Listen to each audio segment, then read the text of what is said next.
What's up Wifey's favorite league? It's your host British Siri. It was a wacky week 2 in the NFL and in fantasy with some monster performances by some star players giving the edge to their respective teams. Let's take a look at some of the action. In our first matchup we had a battle of the lovebirds as Kadarius Tony Montana took on assorted chocolates. That's racist! You're right, tiny black human, I'm pretty sure that is racist. Claudia had very solid performances by Justin Herbert and the sun god Amon-Ra St. Brown, but unfortunately she came up just short as Kieran's team answered fire with fire as the Jalen duo of Waddle and Hurts matched their point totals and then some. We tried to track down Kieran for an interview, but unfortunately due to neck cramps and back spasms from sleeping on the couch he was unable to comment at this time. Wishing him a speedy recovery. Kadarius Tony Montana wins this matchup 178.64 to 153.46. Next we move on to unsolicited Dak picks and sorry Miss Jacksons. Despite a great performance out of his backup quarterback Carson Wentz and a 3-touchdown day from Nick Chubb, Richard couldn't hang on to this win as Durrell almost put up his annual 200-point game. Behind over 50 points by Lamar Jackson and another 43.5 points by Tyreek Hill, this shootout ended up in favor of the pastel Easter suit wearing Durrell. It's only week 2 and co-commissioner Richard is already reduced to saying how much he hates fantasy football and how he doesn't care, but just like a crack-addicted prostitute begging for forgiveness every week in the church.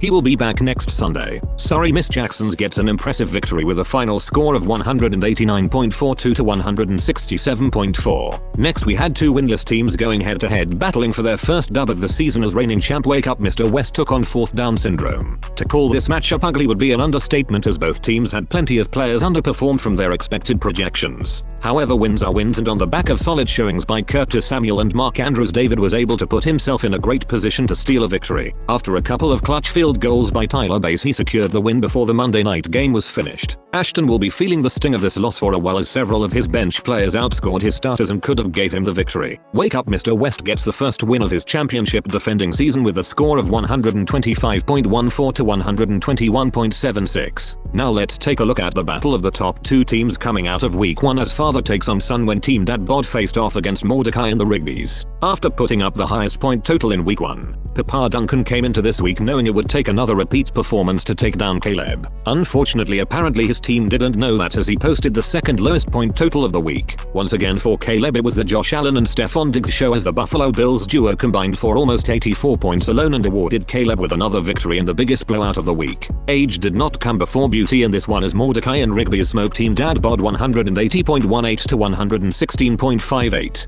Geez, somebody check the old man's life alert. Last but not least we go to the game featuring Team Plymouth and Catching Fields in a battle of two teams that put up great numbers week 1 but just unfortunately got the short end of the stick. Despite a disappointing 7 points out of first overall pick Jonathan Taylor, Phil was still able to put up enough points to get him the win as Chantel's team just had a rough Sunday. Chantel posted the lowest point total of the week after posting one of the higher scores in week 1 and unfortunately remains winless. Plymouth gets the dub here with a score of 135.16 to 108.5. Now let's see how the rankings have shaken up after 2 weeks of play. For the second week in a row a Duncan boy sits in first place as Caleb dethrones Papa Duncan to top the throne at 2-0. Next we have Doral in second and Kieran in third, both undefeated after 2 weeks as well. Team Dad Bod slips to fourth after his blowout loss, followed by Plymouth who climbs up a couple of spots to find himself in 5th place. Claudia comes in at 6th place followed by David in 7th. Richard takes 8th place, Chantel takes 9th, and Ashton sits at the bottom of the totem pole for the second straight week.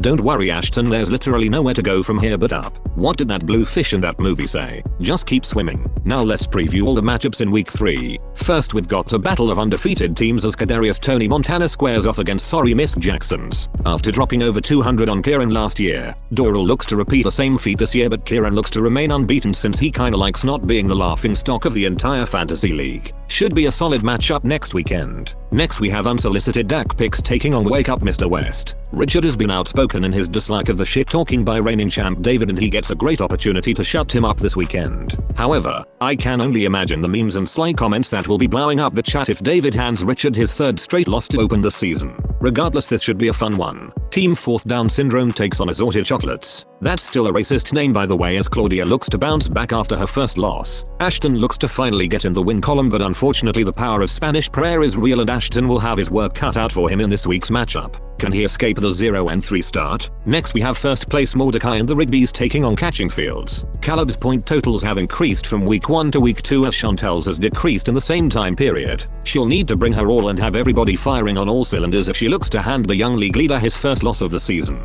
Will Caleb continue his reign at the top for at least one more week? Or can Chantel pull off the upset? Our last matchup of the week features Plymouth taking on Dad Bod in a game that could go either way. Both teams have shown they can score points but also are coming off of weeks where their best players didn't produce to the standards they wanted. We know from the Life Alert distress call that Papa Duncan has fallen, but can he get back up? We will see as the 2-1-1 teams face off in a critical matchup. And there you have it folks. Week 2 is in the books and week 3 is shaping up to have plenty of drama as well. To the teams who are still winless, probably start panicking, maybe, who knows. Maybe the real grand prize is the friends we made along the way.